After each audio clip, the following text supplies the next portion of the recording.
Kita akan berkisah tentang Bani Israel. Ma'asyiral muslimin yang dimuliakan Allah Subhanahu wa taala. Dari mana kita bermula dari kisah Bani Israel ini? Al-Quran menyebut kalimat Bani Israel ini sebanyak 43 kali.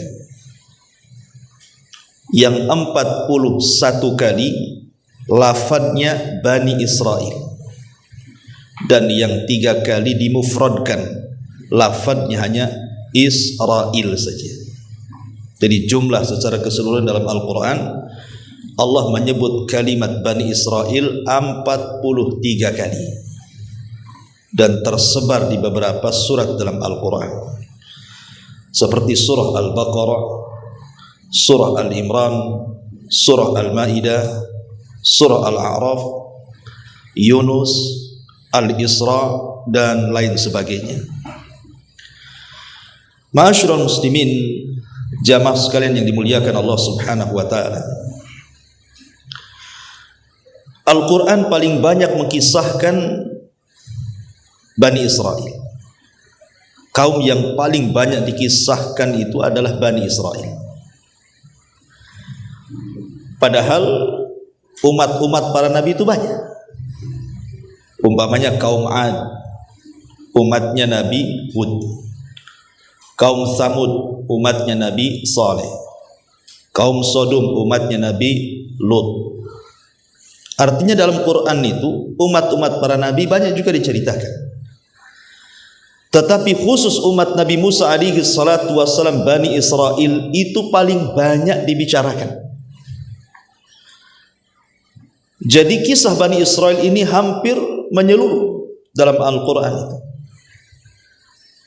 Artinya bahwa nabi yang paling banyak dibicarakan dalam Al-Quran itu adalah Nabi Musa, sebagai nabi daripada Bani Israel. Menarik untuk kita kisahkan bagaimana kisah Bani Israel dari awal sampai akhir, sampai sekarang menjadi sebuah negara yang disebut dengan Israel. Kok bisa sampai negara tersebut menjadi negara Yahudi? Walaupun tidak pantas orang-orang Yahudi yang ada di Israel negaranya disebut Israel, karena Israel itu diambil dari Israel, dan Israel itu nama lain daripada Yakub. Sementara Yahudi yang sekarang sudah jauh dari ajaran Nabi Yakub alaihi salatu wassalam, ya kita katakan negara Yahudi. Selesai. Taib. Kita urut walaupun tidak detail ya, karena kalau detail kan waktunya panjang. Kita ambil poin-poin pentingnya saja secara singkat supaya punya gambaran bagaimana sejarah Bani Israel dari masa ke masa. Ma'asyiral muslimin yang dimuliakan Allah Subhanahu wa taala. Berawal kisah Bani Israel adalah dari Nabiullah Ibrahim alaihi salatu wassalam. Jadi Nabi Ibrahim alaihi salatu wassalam setelah hijrah dari negeri Babylon, negerinya Namrud, bersama istrinya Sarah menuju Palestina. Kemudian di Palestina inilah banyak peristiwa sampai dia hijrah ke Mesir, kemudian balik lagi ke Palestina, akhirnya menetap di Palestina. Lah Nabi Allah Ibrahim alaihi salatu wassalam diuji oleh Allah Subhanahu wa taala, tidak kunjung punya keturunan. Sampai akhirnya kemudian dia menikahi budaknya Sarah yang bernama Hajar, baru dikaruniai seorang anak yang kemudian diberi nama Ismail. Singkat cerita, setelah punya anak Ismail, maka Allah Subhanahu wa taala anugerahkan kepada Sarah kabar gembira dengan kedatangan 3 malaikat yang menjelma seperti manusia yang tampan. Kemudian menghabar gembirakan kepada Ibrahim bahwa istrinya walaupun sudah tua dan dianggap mandul, telah dihabar gembirakan Allah akan memiliki keturunan. Sempat ketika itu istrinya Ibrahim, Sarah ini tertawa, fadhahikat, begitu dalam Quran. tertawa. Tetapi kuasa Allah Subhanahu wa taala, Allah Maha Kuasa. Walaupun sudah tua dan mandul, kalau Allah berkehendak, idza arada syai'an an yaqula lahu kun fayakun. Maka lahirlah keturunan dari Sarah, seorang anak laki-laki namanya Ishak. Ma'asyiral muslimin yang dimuliakan Allah Azza wa Jalla, dari Ishak inilah Ishak kemudian menikah dengan seorang wanita namanya Rifqah. Tetapi selama 40 tahun Allah uji juga Ishak ini juga tidak punya keturunan. Lama dia menikah, sampai 40 tahun lebih tidak punya keturunan. Akhirnya Allah Subhanahu wa taala anugerahkan kepada Ishak punya keturunan, sekali punya anak kembar pula dia. Kemudian lahirlah anak pertama yang disebut dengan Al-Is. Al-Is ini yang kemudian disebut Abu Rum, bapaknya orang-orang Romawi. Salah satu nabi keturunan Al-Is adalah Nabi Ayub alaihi salatu wassalam. Kemudian setelah Al-Is pun akhirnya kemudian Nabi Allah Ya'qub, Nabi Allah Ishak alaihi salam kemudian dikarunia lagi anak keduanya. Jadi beruntun, namanya anak kembar satu perut. Pertama keluar Al-Is, rupanya ada lagi anaknya dari Rifqah ini, rupanya keluarlah Ya'qub. Disebut Ya'qub karena Ya'qubu dalam bahasa Arabnya, karena dia menyusul abangnya, menyusul keluar, itu dalam bahasa Arab disebut Ya'qub namanya. Maka lahirlah Ya'qub.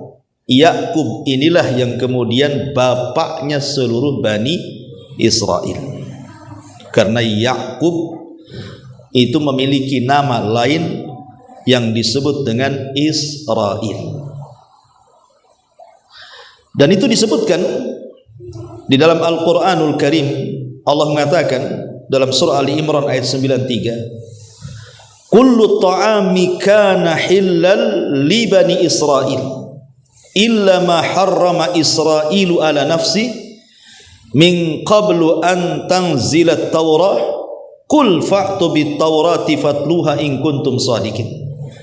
Semua makanan adalah halal bagi Bani Israel melainkan makanan yang diharamkan oleh Israel, maksudnya Ya'qub, untuk dirinya sendiri sebelum Taurat diturunkan. Katakanlah jika kamu mengatakan ada makanan yang diharamkan sebelum turun Taurat, maka bawalah Taurat itu lalu bacakan jika kalian memang orang-orang benar.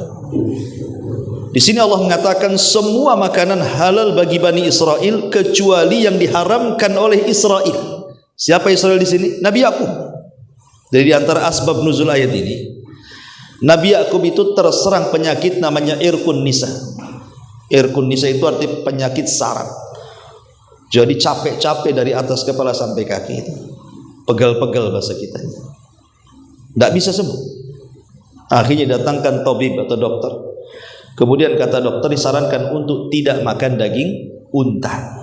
Sejak itu Nabi Ya'qub mengharamkan memakan daging unta.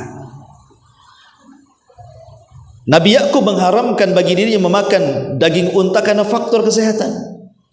Tapi kemudian seluruh anak-anaknya juga ikut-ikut mengharamkan memakan daging unta. Padahal tidak ada halangan bagi mereka kan. Karena ihtiram kepada ayahnya, mengharamkan tidak mau makan daging unta. Ikut-ikut pula anak-anaknya. Sejak itu dari kebiasaan turunan daripada Ya'qub, mereka tidak mau makan daging unta dan mereka haramkan. Mereka tidak tahu bahwa Ya'qub tidak mau makan daging unta itu karena faktor kesehatan. Makanya di sini Allah mengatakan setiap makanan adalah halal bagi Bani Israel, baik unta atau yang lainnya, kecuali yang diharamkan oleh Israel, maksudnya Ya'qub. Itu sebelum diturunkan Taurat. Tapi setelah diturunkan Taurat, Taurat tidak ada yang mengharamkan unta. Tapi Bani Israel menganggap bahwa daging unta itu haram bagi mereka. Kemudian mereka mereka-reka bahwa itu ada dalam Taurat. Makanya Allah mengatakan kalau memang ada dalam Taurat, datangkan Taurat itu. Bacakan di mana itu keharaman daging unta ini kalau kalian termasuk orang-orang yang benar.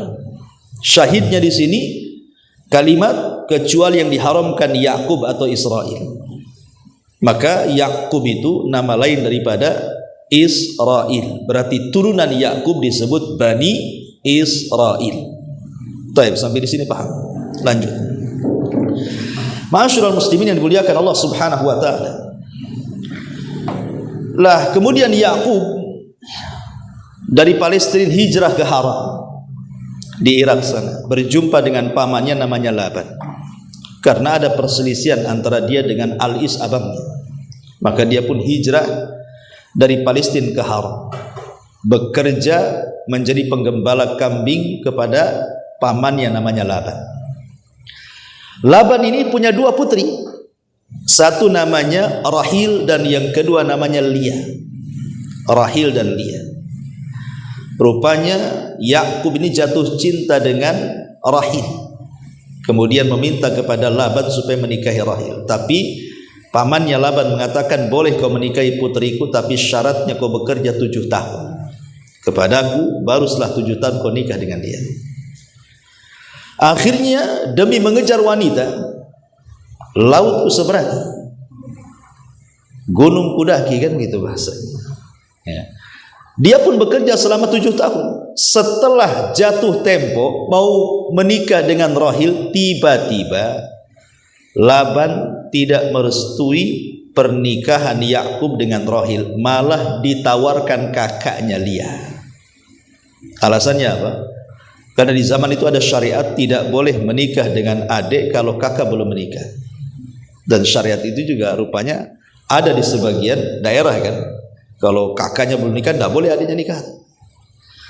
Nah, rupanya ini juga syariat zaman dulu tuh, masih dipakai zaman sekarang. Padahal syariat itu sudah diubah dengan syariat Islam, masih juga dipakai adat gitu ya. Akhirnya dengan terpaksa, walaupun tidak cinta, Yakub menikah dengan Lia. Kemudian dia ngomong lagi sama pamannya, aku kan pengen Rahil, masa kau nikahkan aku dengan Lia? Kata pamannya, enggak apa-apa, kau ingin Rahil, kau harus bekerja lagi 7 tahun lagi, 14 tahun, baru dia mendapatkan wanita idamannya. Di zaman itu belum diharamkan berpoligami dengan menggabungkan 2 saudari, tapi dalam Islam tidak boleh berpoligami dengan menggabungkan 2 saudari. Dalam Islam tidak boleh, kecuali kalau meninggal, seperti Utsman ibn Affan menikah dengan Ruqayyah putri Nabi. Kemudian putri Nabi Ruqayyah meninggal, baru dinikahkan oleh Rasul dengan adiknya Ummu Kulthum. Artinya setelah meninggal enggak apa-apa, tapi kalau masih hidup tidak boleh menggabungkan. Tapi syariat dulu boleh. Yakub pun punya 2 istri dari satu ayah kan, Rahil dan Lia. Akhirnya kemudian Allah Subhanahu wa taala takdirkan dari Lia inilah lahir beberapa putra. Pertama Ruben. Ingat ya, kisah Nabi, kisah Bani Israel itu kebanyakan diambil dari perjanjian lama dan perjanjian baru, dari Taurat dan Injil. Sebab setelah wafatnya Musa, Quran tidak pernah menjelaskan. Hadis-hadis juga tidak ada menjelaskan kisah bagaimana kelanjutan kisah Bani Israel. Sehingga referensi kita itu hanya bisa mengambil dari kisah-kisah Israilnya. Yang bertentangan kita buang, yang tidak bertentangan kita tidak benarkan secara mutlak, dan kita tidak mendustakan secara mutlak. Yang jelas Rasulullah SAW mengatakan, hadithu am Bani Israel wala haraj. Tidak mengapa ceritakan tentang kisah Bani Israel selama tidak bertentangan ya. Jadi dari Lia ini lahirlah satu Ruben, yang kedua Syamun, yang ketiga Lawi, yang keempat Yahuda atau nanti turunnya disebut Yahudi, kemudian Yasakir, kemudian Zabulun. Zabulun ini 5 putra berarti ya, Ruben, Syamun, Lawi, Yahuda, Yasakir, Zabulun, 6 dari Lia. Allah takdirkan Rahil ini tidak kunjung punya anak. Akhirnya kemudian dia hadiahkan, dia punya budak si Rahil ini, namanya Bilha, dihadiahkan kepada suaminya, gauli budaknya. Rupanya dari budaknya ini punya anak pula, dan kemudian Naftali, dan Naftali. Melihat Rahil memberikan budak, cemburu juga nih Silya ini. Dia punya budak perempuan juga namanya Zilfa, dihadiahkan juga kepada suaminya. Dari Zilfa ini lahirlah Jad dan juga Al-Ashakir. Jadi dari dua budaknya 4 orang, sama-sama punya 2 anak. Baru yang terakhir Rahil baru dikasih keturunan. Pertama Nabi Yusuf, yang kedua Binyamin. Berarti secara keseluruhan putra Yakub itu dari 2 istri sah dan dari 2 budaknya menjadi 12 anak. Lah 12 anak inilah yang kemudian cikal bakal 12 kabilah Bani Israel yang kita akan ceritakan. Ya.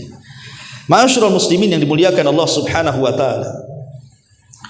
Ada sebagian ahli tafsir seperti Al-Qurtubi dan juga yang lainnya mengatakan dari 12 putra Yakub ini, contohnya dari putra Yakub yang ketiga namanya Lawi. Dari Lawi inilah banyak menurunkan para nabi. Di sana ada Nabi Musa, kemudian Harun, kemudian Ilyas, kemudian Zakaria, kemudian Yahya, kemudian Samuel dan begitu seterusnya. Pokoknya garis keturunan para nabi itu kebanyakan dari Lawi putra Yakub. Itu melahirkan para nabi itu turunannya, Lawi ini. Kemudian dari putra Yakub yang kedua, yang keempat namanya Yahuda. Nanti turunannya disebut Yahudi yang kita ceritakan ini. Kebanyakan turunannya banyak jadi raja. Tapi ada juga yang menggabungkan antara raja dan juga nabi, seperti Nabi Daud. Itu kan menggabungkan nabi dan raja. Kemudian Sulaiman itu menggabungkan nabi dan raja. Itu turunan Yahuda. Kemudian dari putra Yakub yang ke-11 Nabi Yusuf. Nabi Yusuf ada yang mengatakan bahwa dari Nabi Yusuf juga menurunkan nabi yang lainnya seperti Nabi Yusa ibn Nun dan juga Nabi Ilyasa. Itu turunan Yusuf tuh. Kemudian dari putra Yakub yang ke-12 Binyamin menurunkan Nabi Yunus alaihi salatu wassalam, nanti anak cucunya Nabi Yunus alaihi salatu wassalam. Artinya bahwa para nabi berasal dari 12 putra Yakub, tetapi umumnya para nabi itu berasal dari keturunan Lawi dan para raja keturunan Yahuda. Itu umumnya seperti itu. Adapun Nabi Isa alaihi salatu wassalam, ada yang mengatakan itu kan nabi terakhir Bani Israel. Jadi yang menutup kenabian Bani Israel itu ditutup dengan Nabi Isa alaihi salatu wassalam. Ada yang mengatakan Isa itu dia turunan Lawi. Tapi ada juga yang mengatakan turunan Yahuda. Tapi ada juga yang mengatakan tidak Lawi, tidak Yahuda. Dia dari orang lain. Alasan Al-Imam Al-Qurtubi rahimahullahu ta'ala, karena di dalam Al-Quran berbeda panggilan Nabi Musa dengan panggilan Nabi Isa. Kalau Nabi Musa memanggil kaumnya tidak menyebutkan Bani Israel, ya kaum, wahai kaum, karena dia bagian daripada kaum Bani Israel. Tetapi Nabi Isa ini memanggil kaumnya dengan Bani Israel, seolah-olah bukan bagian daripada Bani Israel, dia hanya memanggil Bani Israel. Sekarang yang mengatakan Isa ini terpisah, bukan dari turunan putra-putra Yakub. Wallahu a'lam. Ya, tapi yang jelas bahwa dia adalah yang masyhur dalam sejarah itu, Nabi Isa itu adalah penutup nabi-nabi Bani Israel. Itu yang jelas seperti itu. Taib. Setelah kita tahu bahwa Nabi Yakub ini punya 12 anak yang sudah saya sebutkan namanya, maka dari keturunan 12 anak itulah yang kemudian Allah Subhanahu wa taala katakan wa qata'nahum 12 asbatan umama. Dalam surah Al-A'raf ayat 190 Allah katakan, dan kami bagi mereka ke dalam 12 suku yang masing-masing berjumlah besar. Jadi 12 suku ini semua nanti jadi kabilah besar-besar itu semuanya, yang disebut dengan Bani Israel. Ma'asyiral muslimin yang dimuliakan Allah Subhanahu wa taala. Kemudian juga saya ingin terangkan, istilah Quran itu biasanya menyebut 3 kata. Pertama ahli kitab. Seperti Allah mengatakan kul ya ahlal kitab. Katakan wahai ahli kitab. Kemudian yang kedua bahasa kalimat Bani Israel seperti yang ayat kita bahas ini, ya Bani Israel. Kemudian juga terkadang disebutkan kalimat Yahudi. Ya Allah Subhanahu wa taala memanggil mereka dengan sebutan Yahudi. Apa bedanya nih tiga kata ini? Ahli kitab, Bani Israel, Yahudi. Kalau disebut ahli kitab berarti hendak menjelaskan dua agama. Pertama Yahudi dan yang kedua Nasrani. Kalau disebut ahli kitab berarti tertuju kepada dua agama, Yahudi dan Nasrani. Tapi kalau disebut Bani Israel, konteks Al-Quran itu Allah hendak mengingatkan akan nikmat yang Allah sudah anugerahkan kepada Bani Israel. Selalunya kalau Allah panggil dengan sebutan Bani Israel, Allah ingin mengingatkan nikmat-nikmat Allah bagi mereka. Tapi kalau Al-Quran menyebut dengan kalimat Yahudi, umumnya adalah kalimat celaan. Kalau Allah menyebut kata Yahudi dikeluarkan dari Bani Israel, Allah hendak mencela kaum yang namanya Yahudi itu. Dari sini kita tahu bahwa kaum yang tercela dari keturunan Bani Israel adalah Yahudi. Karena Allah mengatakan di dalam Al-Quran seperti itu. Taib, ma'asyiral muslimin yang dimuliakan Allah Subhanahu wa taala. Kisah Bani Israel ini dimulai dari kisah putra Yakub dari rahil namanya Yusuf. Nabi Yusuf alaihi salatu wassalam. Kita tahu kisah Nabi Yusuf. Ketika kecil dia bermimpi diperlihatkan 11 bintang yang sujud kepadanya. Kemudian bapaknya mengatakan, jangan kau ceritakan kepada saudaramu. Nanti ditafsirkan macam-macam, mereka pun akan dengki kepadamu. Tapi yang namanya anak-anak ya tetap aja diceritakan kan itu. Namanya Yusuf anak-anak. Akhirnya kemudian saudara-saudaranya ini, khususnya yang 10, karena yang 11 ke 11 itu Benyamin tuh saudara kandung, dan mungkin Hasan. Yang Hasan itu 10 saudaranya. Mulailah merencanakan sesuatu. Karena Nabi Yusuf itu memang anak yang paling dicintai Yakub di antara anak-anak yang lainnya. Tentu ada alasan kenapa Yakub lebih mencintai Yusuf dibandingkan yang lainnya. Karena ketika hijrahnya Yakub dari Haran kembali ke Palestina, Allah takdirkan ibunda Nabi Yusuf ini meninggal, rahil ini, sementara Yusuf masih kecil. Sehingga Nabi Yakub ini berposisi sebagai bapak juga sebagai ibu, otomatis diberikan perhatian lebih. Itulah yang membuat Hasan istri-istri yang lainnya. Kenapa kemudian Nabi Yakub lebih mencintai Yusuf, tidak mencintai anak-anak mereka? Kemudian Hasan istri-istri yang lain itulah ditanamkan sama anak-anaknya. Maka anak-anaknya pun ikut Hasan akhirnya, dan ingin mencelakakan Nabi Yusuf karena selalu dilebihkan oleh ayahnya. Sebenarnya itu masalah fitrah kan, masalah kecintaan ini tidak bisa adil ya Pak. Antum punya anak 5, tidak semuanya antum bisa mencintai mereka sama rata 100% kan.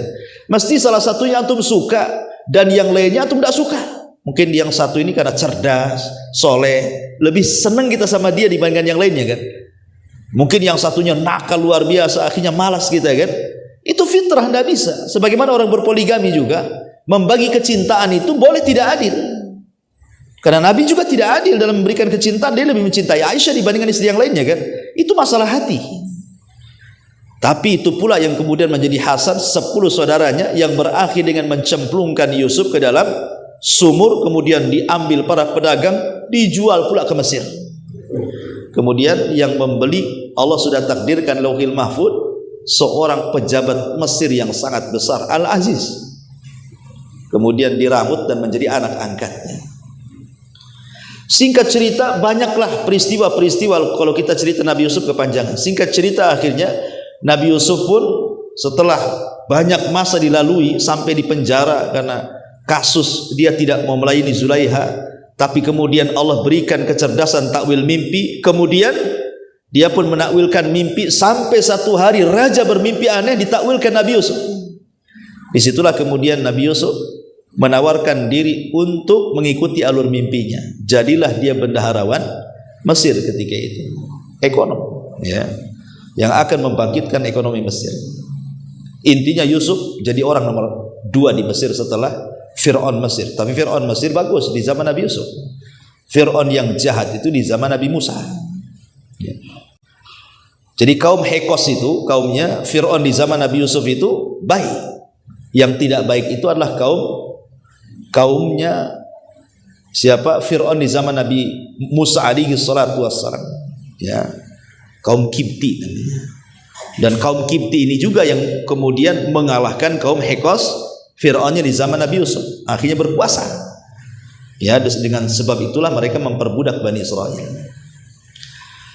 Singkat cerita, akhirnya kemudian setelah kemudian Yusuf pun memboyong semua keluarganya dari Palestina ke Mesir, maka keluarga Nabi Yusuf tinggal di Mesir. Akhirnya berkembang biak turunan-turunannya itu anak-anak Yakub. Disitulah kemudian terkenal menjadi perkampungan pertama Bani Israel di zaman Nabi Yusuf. Dan itu sampai bertahun-tahun, sampai Nabi Yusuf meninggal dunia.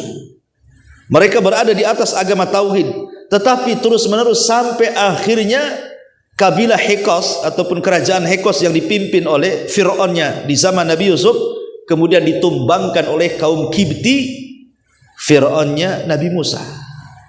Kalah gitu ya. Yang tadinya Bani Israel dihormati oleh kerajaan Mesir, sekarang justru dihinakan. Disitulah permulaan kehinaan Bani Israel, diperbudak oleh Fir'aun di zaman Nabi Musa. Apa alasannya? Ada yang mengatakan karena Fir'aunnya di zaman Nabi Musa itu, ada yang mengatakan Ramses yang kedua, ada yang mengatakan namanya Mus'ab, Khalid ibn Mus'ab atau terbalik atau Mus'ab ibn Khalid. Yang jelas bahwa dikenal dengan Ramses yang kedua. Adapun yang ditemui jasadnya yang sekarang dimumikan oleh kerajaan Mesir ini, wallahu alam Fir'aun yang mana gitu ya. Walaupun ada yang memprediksi ahli sejarah bahwa itulah Fir'aun di zaman Nabi Musa, namanya Ramses yang kedua. Yang sekarang kalau kita ke Mesir pengen lihat muminya Fir'aun, ya datanglah ke piramid sana ya. Intinya bahwa lah ketika kemudian dikuasai oleh Fir'aun ini bermimpi. Dalam mimpinya dia melihat ada api dari Palestina, kemudian datang ke Mesir membakar satu negara Mesir, kecuali perkampungan Bani Israel tidak terbakar. Setelah kemudian dia mimpi berkali-kali dengan mimpi yang sama, Fir'aun pun khawatir. Akhirnya dia kumpulkan penasihat spiritualnya dari kalangan paranormal, dukun-dukun dan yang semacamnya. Kemudian ditakwilkan bahwa ada bayi yang akan lahir dari tengah Bani Israel yang akan meruntuhkan kekuasaannya. Sejak itulah Fir'aun membuat undang-undang membunuh anak laki-laki Bani Israel. Maka dibantai semuanya anak laki-laki Bani Israel karena ketakutan takut hadir orang yang akan menggulingkan kekuasaannya. Lah ketika kemudian terjadi pembunuhan anak laki-laki, sementara Bani Israel posisi di Mesir itu, bagaimanapun orang-orang Fir'aun ini berhajat kepada Bani Israel karena mereka diberikan kecerdasan. Siapa yang bisa membangun jalan, membangun jembatan, membangun istana, kecuali budak-budak Bani Israel. Kalau dibantai anak laki-lakinya kemudian yang tuanya mati, siapa yang akan menjadi pembantu mereka, melayani mereka? Akhirnya kemudian keputusan pun diganti, yang tadinya membantai seterusnya setiap hari dirubah undang-undangnya, 1 tahun pembantaian, 1 tahun pembiaran. Lah di tahun pembiaran itu lahirlah Nabi Harun. Selamat dia, tidak dibunuh. Selang setahun setelahnya ibunya hamil lagi. Ya, lahirlah Nabi Musa di tahun pembunuhan. Makanya kemudian Allah Subhanahu wa taala sudah membuat siasat gitu ya. Karena semua atas takdir Allah Subhanahu wa taala, ketika lahir Nabi Musa oleh ibunya disembunyikan. Tapi karena takut, akhirnya dia pun diletakkan di sebuah tabut kotak. Kemudian kotak itu ditali dan dihanyutkan. Setiap mau makan atau menyusui ditariklah kotak itu. Kemudian Musanya diletakkan di situ. Sampai pada suatu hari, karena ketakutan dia mendengar ada prajurit, dia lupa ngikat talinya. Lepas pula itu kotak itu. Akhirnya kotak itu hanyut di sungai Nil, rupanya terdampar di dekat istana Fir'aun. Kemudian ketahuan oleh para penjaga, dilaporkan kepada istrinya Fir'aun namanya Asya bintu Muzahim. Kemudian diambil kotak itu. Nggak ada yang berani buka kotak itu karena khawatir emas, khawatir perhiasan. Nanti kalau perhiasan disangka perhiasan istana, disangka dia maling kan gitu. Jadi nggak ada yang berani buka kotak. Yang pertama kali membuka kotak siapa? Asya bintu Muzahim. Pas dibuka rupanya bayi. Dan Allah langsung tanamkan kecintaan. Karena Asia tidak punya anak laki-laki. Fir'aun itu tidak punya anak laki-laki. Akhirnya kemudian dirambutlah Nabi Musa di tengah keluarga Fir'aun.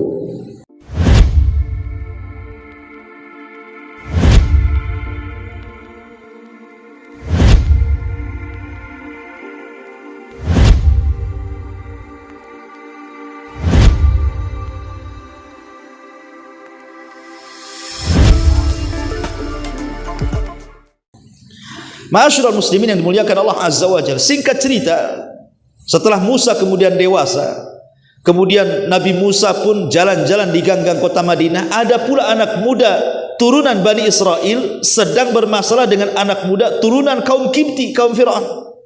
Tiba-tiba anak muda yang turun Bani Israel meminta pertolongan, maka Musa menolongnya, tetapi kemudian tanpa sengaja membunuhnya.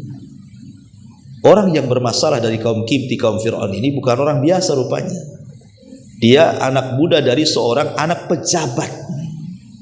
Ya, beda berurusan dengan anak pejabat dengan berurusan anak tukang ojek. Kalau urusannya sama orang-orang kecil selesai lah kan itu. Gadis supal pakai duit selesai, nggak usah diteruskan kasusnya. Kalau sama pejabat nggak bisa. Ya, cari siapa pembunuhnya. Maka ketika itu belum ada yang ketahuan siapa pembunuhnya. Masalahnya Musa lewat lagi di satu hari, rupanya anak muda yang ditolong itu bermasalah lagi. Memang tukang masalah nih anak muda ini, yang Bani Israel ini. Lewat Musa minta tolong lagi. Musa malah mendekati menasihat, disangka mau membunuhnya. Teriaklah kemudian Bani Israel, "Hei Musa, apa kau akan membunuhku seperti kau membunuh orang itu kemarin?" katanya. Orang-orang tahu siapa pembunuhnya sekarang. Maka sampailah di telinga Fir'aun, pasukan pun dikerahkan untuk menangkap Musa. Tapi Musa diberikan nasihat oleh orang yang bijak supaya cepat pergi. Maka berangkatlah Musa ke Madian.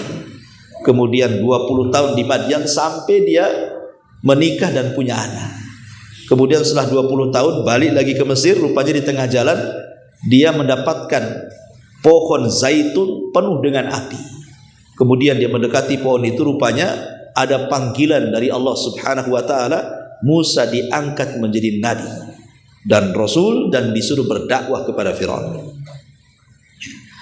Maka pulanglah dia ke Mesir, betul-betul dia berdakwah kepada Firaun. Banyak persoalan di situ. Ya, dan banyak mukjizat yang Allah anugerahkan kepada Musa. Tapi Firaun pun tak kunjung kemudian mau menerima dakwah Nabi Musa, justru yang ada tagha. Malah melampaui batas sampai menantang duel dengan tukang sihir.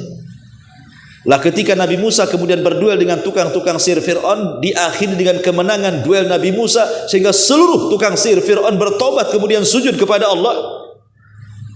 Ketika itu Fir'aun sudah enggak berani mengganggu Nabi Musa. Maka Musa pun kemudian bertahun-tahun tinggal di tengah Bani Israel, mendakwahkan dakwah Islam kepada mereka. Tapi sampai satu hari akhirnya Allah Subhanahu wa taala merintahkan Musa untuk membawa Bani Israel ke mana? Ke Palestina. Mendengar bahwa Bani Israel akan pergi, maka Fir'aun tidak terima. Dia siapkan pasukan besar untuk membantai Bani Israel. Maka kejar-kejaranlah kemudian Bani Israel yang dipimpin Nabi Musa dan para tentara yang dipimpin Fir'aun.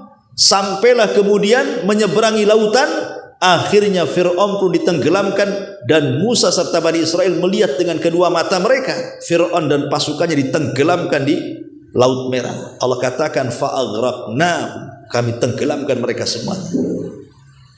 Dari sini Bani Israel sudah diseberangkan jauh dari Mesir. Lah ketika ma'asyiral muslimin yang dimuliakan Allah Subhanahu wa taala, Bani Israel ini melanjutkan perjalanan dari Palestina menuju tanah perjanjian Baitul Maqdis. Sepanjang perjalanan ini banyak peristiwa yang menunjukkan buruknya akhlak mereka. Ya, buruknya akhlak sebagian Bani Israel, tidak semua. Sebagian besar Bani Israel, termasuk kabilah Yahudi dalamnya. Seperti mereka ketika Allah taklukkan Baitul Maqdis disuruh membungkuk, malah kemudian tidak mau membungkuk. Disuruh berdoa kepada Allah, hittah, ya Allah ampuni dosaku, malah hintah, minta makan. Belum lagi kemudian Bani Israel ini Mereka membangkang kepada Nabi Musa alaihi salatu wasallam di banyak hal, mengeluh, menuntut, sampai banyak mukjizat Allah tampakkan kepada mereka. Tidak sadar-sadar juga Bani Israel ini, sehingga macam-macam peristiwa seperti ketika terjadi pembunuhan, kemudian Musa mengatakan sembelih sapi, malah mereka banyak tanya, akhirnya susah pula nyari sapinya. Kalaulah kemudian bukan karena mereka mengucapkan insya Allah, tentu mereka tidak akan mendapatkan sapinya, itu pun dengan harga yang sangat mahal. Bentuk bagaimana mereka mempersulit diri, Allah mudahkan, mereka minta untuk mempersulit diri.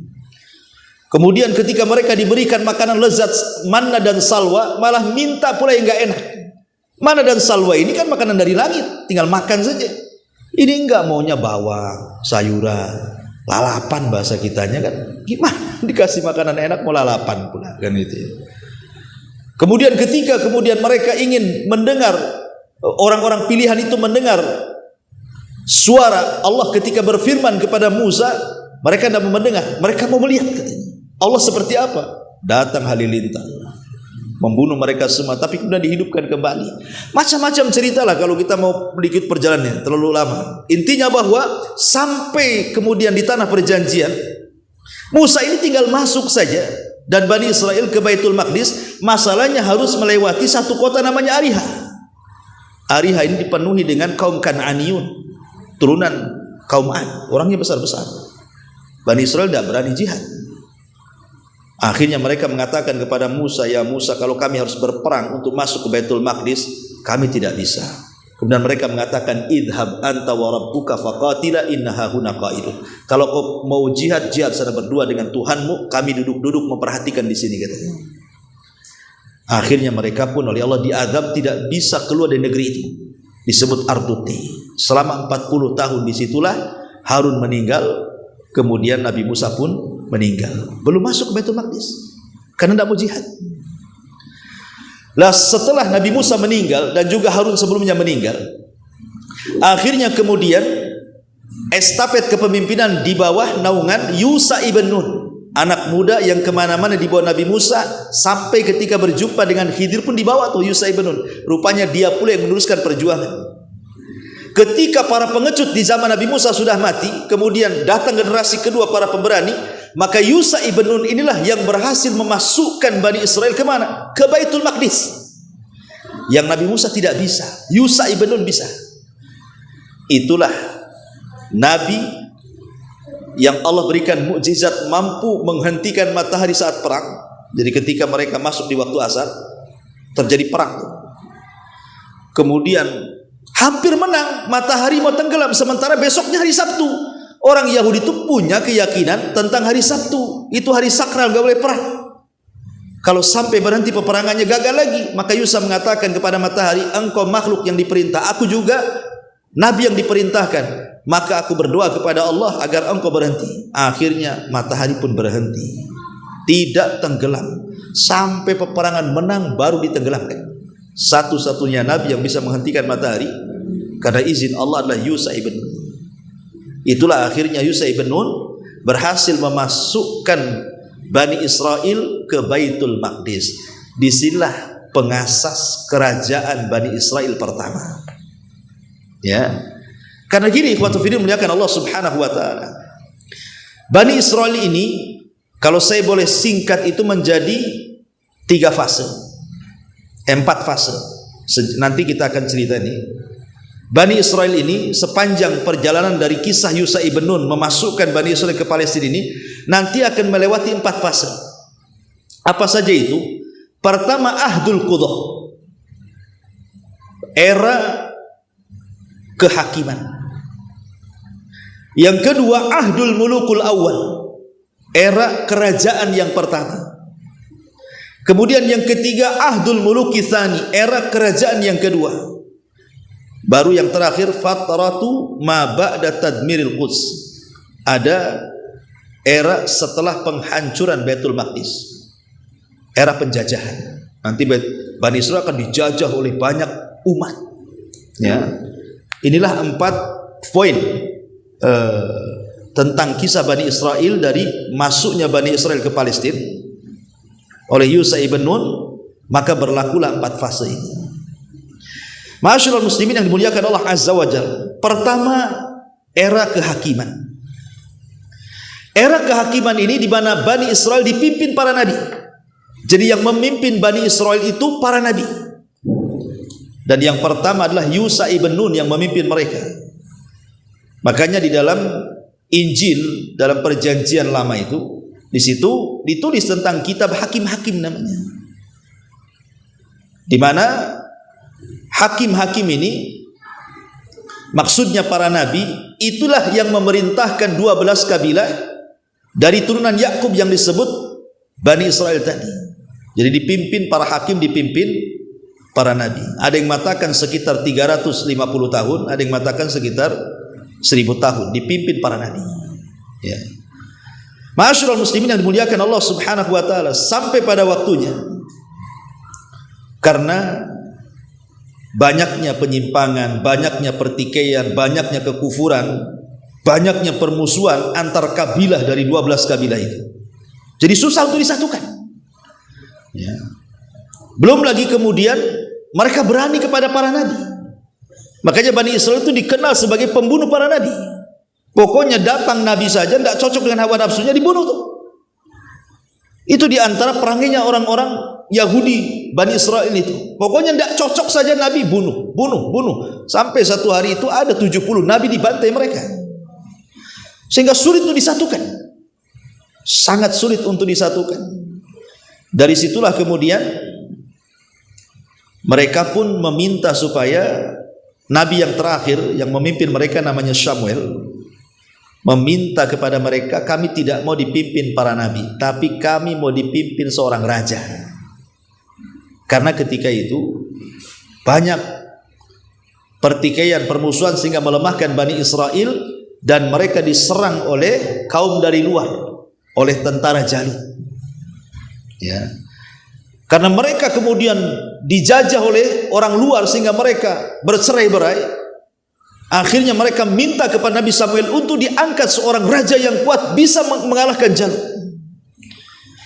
Samuel pun kemudian memberikan solusi kepada mereka bahwa ada anak muda tapi miskin namanya Tolut. Mau kalian jadi saya tunjuk Tolut? Mereka enggak mau karena Tolut orang miskin.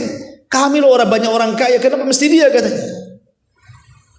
Tetapi kata Nabi Samuel, walaupun demikian Tolut itu dilebihkan kemampuan, pengetahuan dan juga fisik. Kemudian akhirnya malaikat pun yang tabut yang tadinya diambil oleh Jalut diambil lagi oleh malaikat, kemudian diserahkan kepada Tolut. Dari situlah Bani Israel setelah mengetahui tabut ada di tangan Tolut, baru mereka mengakui Tolut sebagai raja mereka. Karena mereka meyakini kalau tabut berada di tengah-tengah mereka, setiap peperangan menang. Tabut itu kotak yang dulu Musa diletakkan di situ, dihanyutkan. Lah itu tabut namanya. Kotak itu berisi tongkatnya Nabi Musa, bajunya Nabi Musa, peninggalan Nabi Harun ada di kotak itu. Dan mereka yakini siapapun yang berperang membawa kotak itu menang. Lah Tolut sekarang punya kotak itu yang tadinya direbut Jalut, diambil malaikat, diserahkan ke Tolut. Akhirnya mulailah mereka berjihad bersama Tolut melawan Jalut. Ya. Dibawalah pasukan besar ribuan, tapi kemudian diuji ketika melewati sungai, jangan minum banyak-banyak, malah minum banyak-banyak. Rupanya yang tersisa dari pasukan itu cuma 314 orang. Lah di antara pasukan itu ada yang paling muda namanya Daud. Perang di zaman itu kan tidak langsung perang, ada sistem mubarozah namanya, sistem adu tanding. Mana jagoanmu? Ini jagoan gua. Rupanya Jalut sendiri jagoannya menantang tentara Tolut.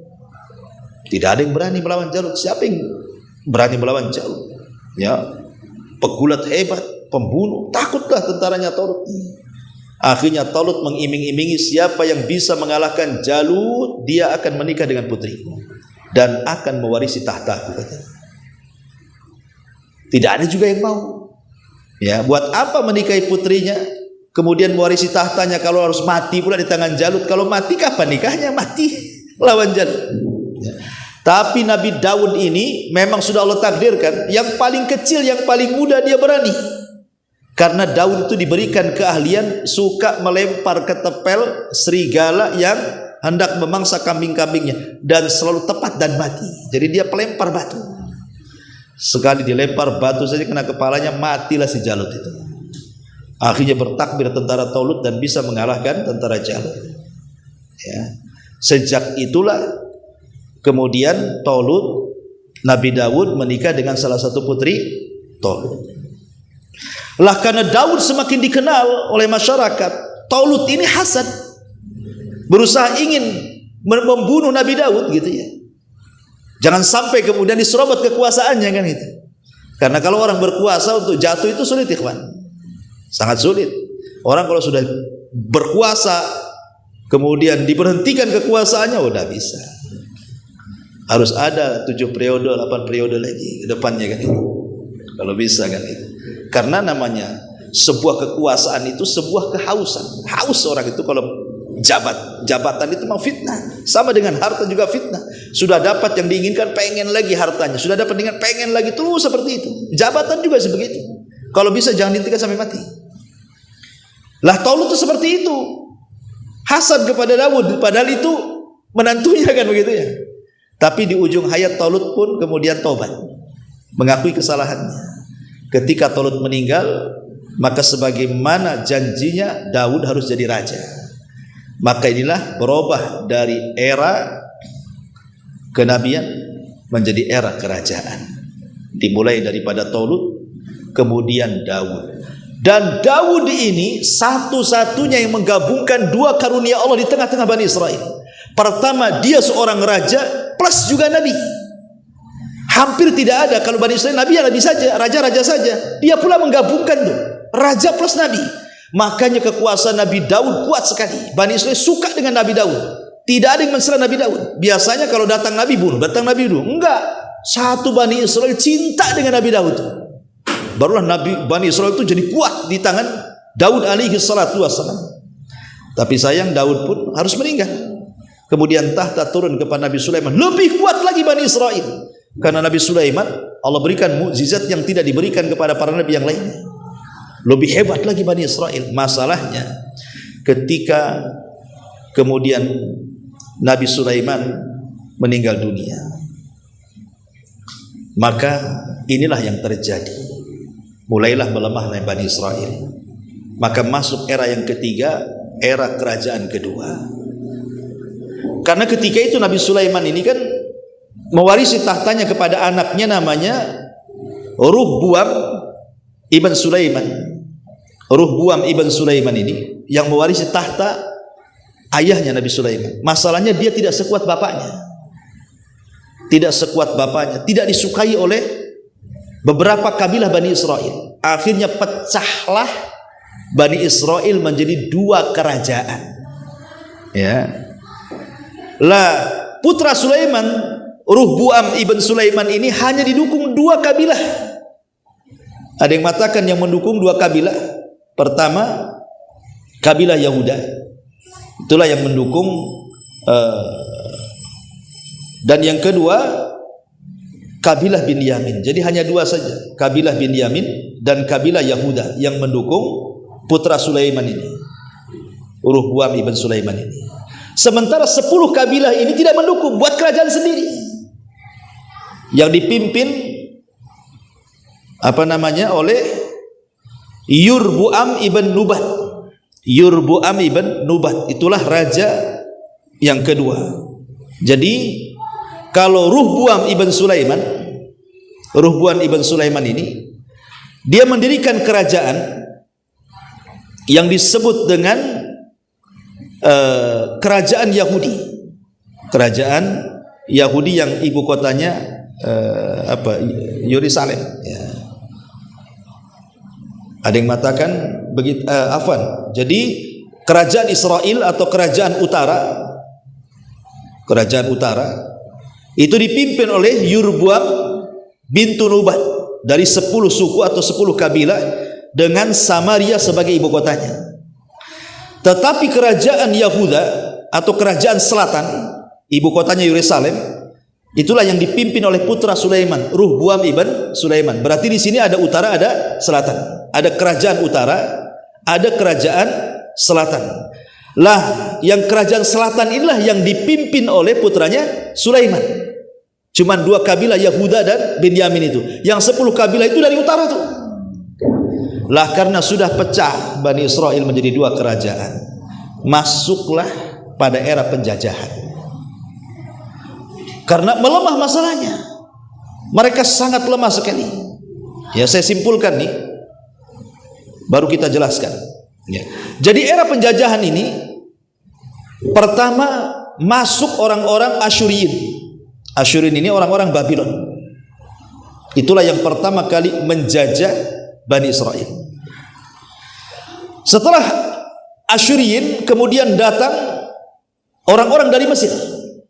Orang-orang dari Mesir menjajah lagi Bani Israel. Kemudian setelah hengkang orang-orang Mesir, datang lagi orang-orang Babylon Irak, juga menjajah Bani Israel.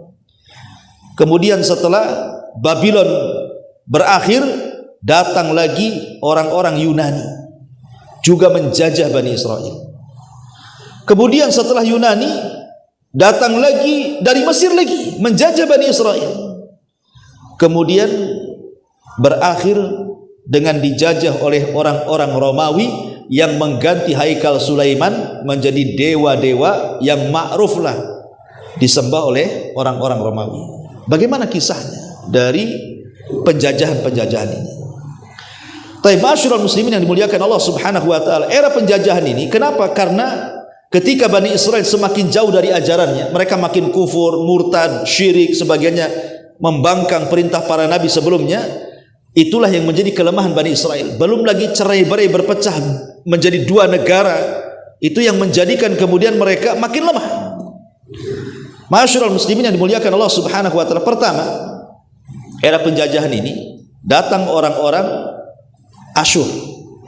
Orang-orang Asyur dari Irak menguasai kerajaan Israel yang di utara. Yang 10 kabilah yang berkumpul dijajah oleh orang-orang Asyur ini. Ada yang mengatakan datang Raja Sarjun yang kedua pada tahun 722 Masehi, sebelum Masehi, dari Irak, kemudian menyerang Palestina dan akhirnya mampu menguasai kerajaan utara Palestina. Lah kerajaan utara Palestina ini atau yang ibu kotanya Samaria ini hancur, lebur, betul-betul hancur. Bahkan yang 10 kabilah ini hilang begitu saja. Memang betul-betul dimusnahkan rasnya. Sehingga yang tersisa dari keturunan kabilah ini bergabung dengan yang di selatan. Makanya kenapa sekarang tidak ada istilah Bani Israel, yang ada istilah Yahudi, ya kan? Kenapa? Karena sebagian ras Bani Israel itu mereka dimusnahkan. Yang 10 kabilah itu dimusnahkan. Tinggal sedikit, yang sedikit inilah gabung dengan kerajaan Yahudi. Makanya sampai hari ini mereka disebut Yahudi. Karena suku-sukunya sudah hilang, musnah masalahnya ya. Nah, padahal kita tahu bahwa Bani Israel itu kan dari 12 kabilah, tapi sekarang yang disebut Yahudi. Kita katakan Yahudi kan itu, nggak ada lagi Lawi atau apa, Yahudi. Jadi seolah-olah karena itulah yang mayoritas, yang lain minoritas, bergabung dengan Yahudi, sehingga yang minoritas itu tergabung kepada yang mayoritas. Senangnya ucapan Yahudi semuanya, dianggap Yahudi semuanya, walaupun ada yang bukan keturunan Yahuda kan itu.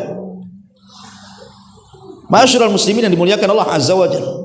Sampai kemudian akhirnya datang era Bukhtun Nasr. Ini yang paling serem, karena Bukhtun Nasr ini satu di antara raja penguasa dunia.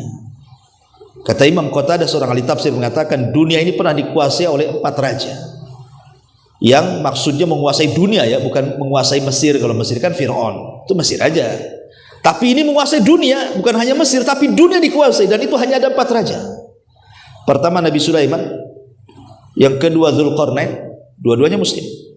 Kemudian yang kedua Namrud, dan yang keduanya adalah Bukhtun Nasr. Inilah Bukhtun Nasr, inilah Raja Babil yang datang kedua kalinya menghabisi orang-orang Yahudi di Palestina, menghancurkan Palestina sehancur-hancurnya, dan memperbudak Bani Israel sampai dibawa ke mana-mana ya. Sampai akhirnya mereka pun berpencar. Ma'asyiral muslimin yang dimuliakan Allah Azza wa Jalla, ketika Babylon ini dikuasai oleh mereka, tapi Allah takdirkan kemudian orang-orang Bukhtun Nasr dikalahkan oleh Persia. Ya, jadi Persia nyerang Babylon, kalah Babylon. Kemudian dikuasai oleh orang-orang Persia.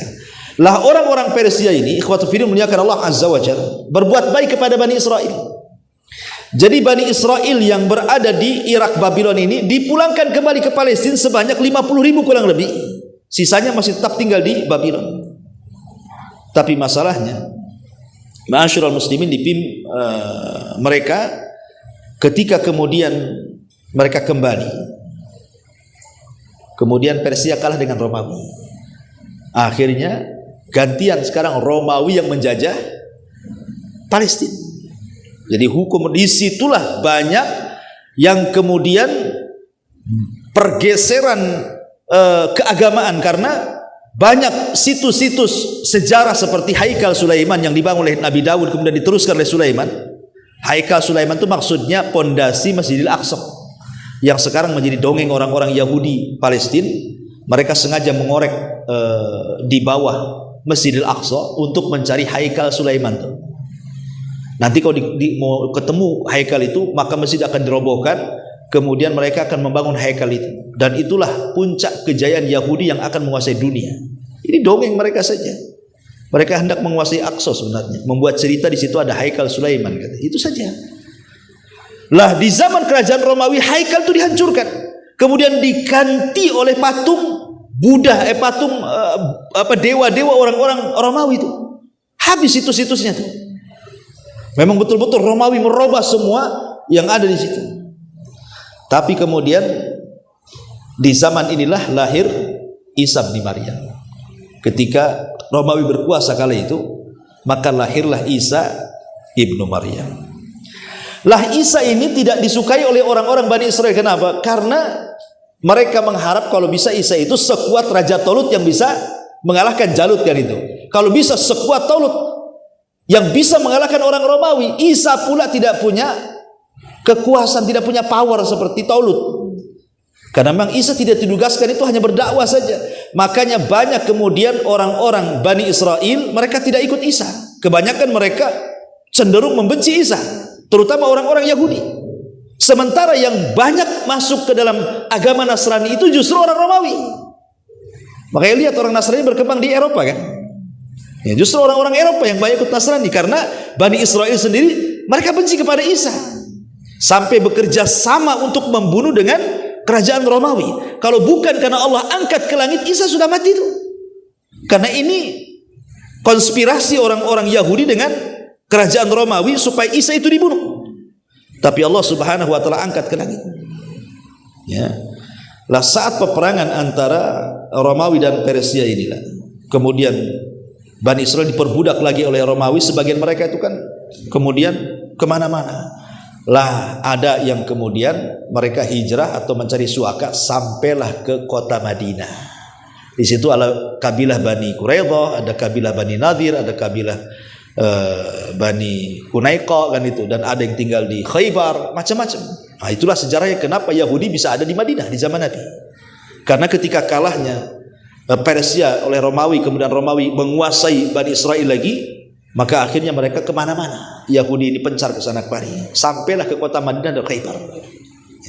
Singkat cerita, ma'asyiral muslimin yang dimuliakan Allah Subhanahu wa taala, ketika era Isa sudah nggak ada lagi, ya, maka di tahun 135 Masehi, setelah lahirnya Isa bin Maryam, orang-orang Yahudi melakukan pergolakan lain di zaman pemerintah Romawi pada masa Raja Romawi kala itu. Jadi mereka berusaha untuk, ya bahasa kita yang menggulingkan, tapi gagal.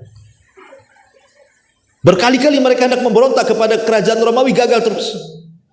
Sampai akhirnya mereka pun diusir dari Yerusalem. Sejak itulah akhirnya berakhirlah kerajaan Bani Israel. Setelah Isa diangkatnya, sudah tidak ada lagi kerajaan Bani Israel. Karena akhirnya di masa Nabi kan berpencar di mana-mana Yahudi, satu dunia. Ada yang di Madinah, ada yang di mana-mana kan. Cuman kebanyakan lari ke kota Madinah. Kenapa? Karena ada kabar dari padri-padri pendeta mereka bahwa di situ akan lahir nabi akhir zaman yang akan mengembalikan kejayaan mereka. Masalahnya ketika nabi itu sudah muncul, nggak mau beriman. Kok nabinya orang Arab katanya? Yang kami inginkan itu nabi turunan Bani Israel. Dari situlah mereka membenci kepada Rasul, memusuhi Rasul, sehingga tidak ada yang masuk Islam di zaman itu. Orang Yahudi kecuali bisa dihitung dengan jari. Beda dengan orang Nasrani, ribuan masuk Islam, tapi Yahudi tidak ada yang masuk Islam. Sampai akhirnya ma'asyiral muslimin yang dimuliakan Allah Azza wa Jalla, kehinaan demi kehinaan di zaman Nabi, sampai terusir mereka dari kota Madinah karena pengkhianatan orang-orang Yahudi kepada Nabi sallallahu alaihi wasallam. Apakah kemudian kehinaan yang Allah timpakan kepada orang-orang Yahudi di masa sampai masa Nabi SAW diusir saja? Tidak. Bahkan setelah Nabi sallallahu alaihi wasallam meninggal, dan Yahudi juga di mana-mana, ikhwatu fillah dimuliakan Allah Subhanahu wa taala.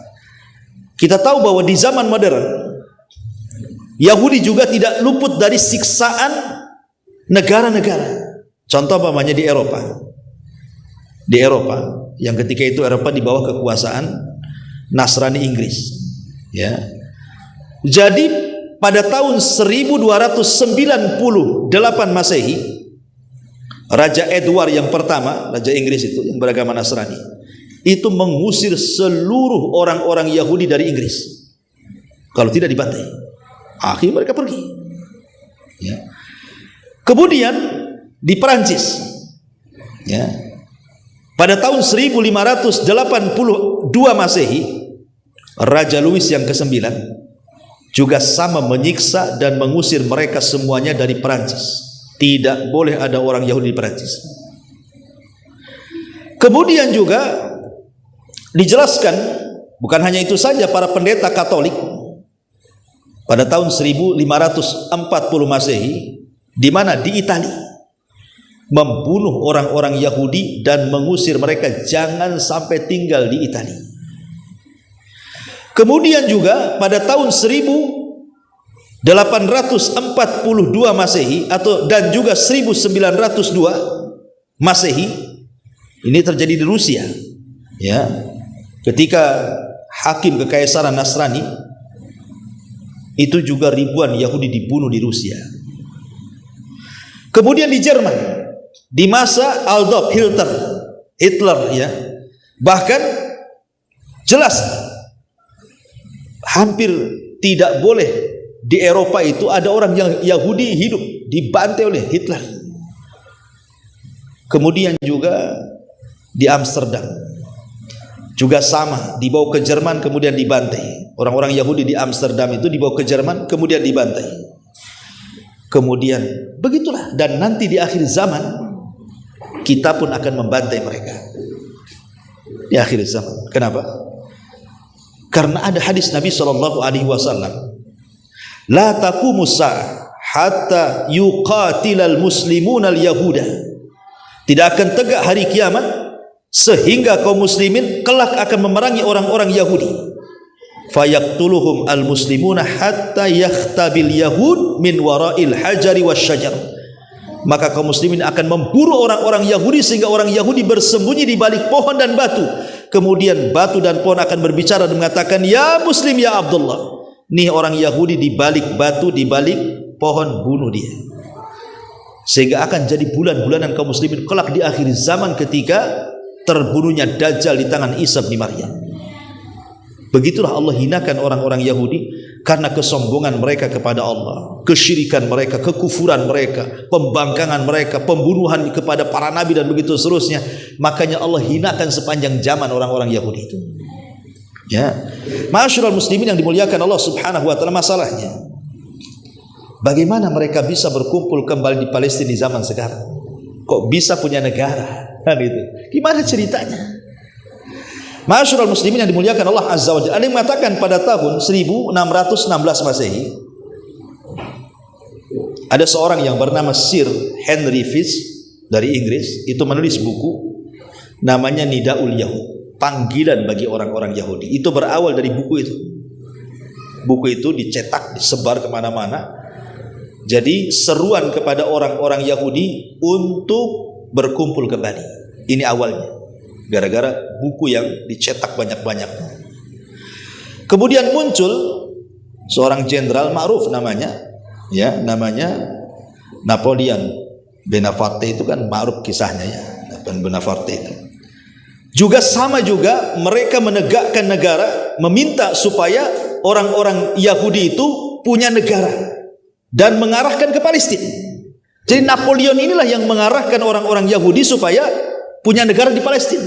Mengingat sejarah seolah-olah Palestina itu milik mereka begitu. Kemudian muncul propaganda berikutnya, ada seorang pemikir Yahudi dan seorang Zionisme, dia juga sama membuat gerakan-gerakan bahwa Palestina itu tanah mereka, mulai pengklaiman begitu, ya.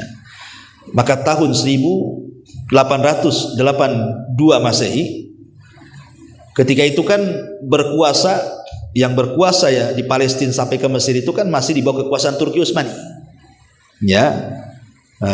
Yang berkuasa itu Sultan Abdul Hamid, ya, sebelum kemudian tumbang oleh Kemal Atatürk, ya. Jadi meminta kepada Sultan Abdul Hamid yang ada di Turki ketika itu supaya menyerahkan sebagian bumi Palestina untuk orang-orang Yahudi, tapi ditolak, tidak mau.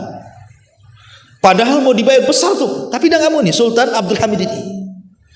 Sampai akhirnya kemudian mereka pun orang-orangnya dulu licik. Mereka mulai mengkader orang-orangnya sampai kemudian dimasukkan ke dalam tubuh Nasrani. Jadi orang cerdas dimasukkan ke dalam tubuh Nasrani sampai Allah takdirkan orang pintar mereka jadi seorang pendeta besar di Vatikan. Jadi orang Yahudi menyusupkan orang supaya jadi Nasrani. Saking cerdasnya, subhanallah, akhirnya dia pun berhasil menjadi paus di Vatikan. Orang Yahudi menyamar jadi paus di Vatikan. Ya, orang Islam tidak tahu.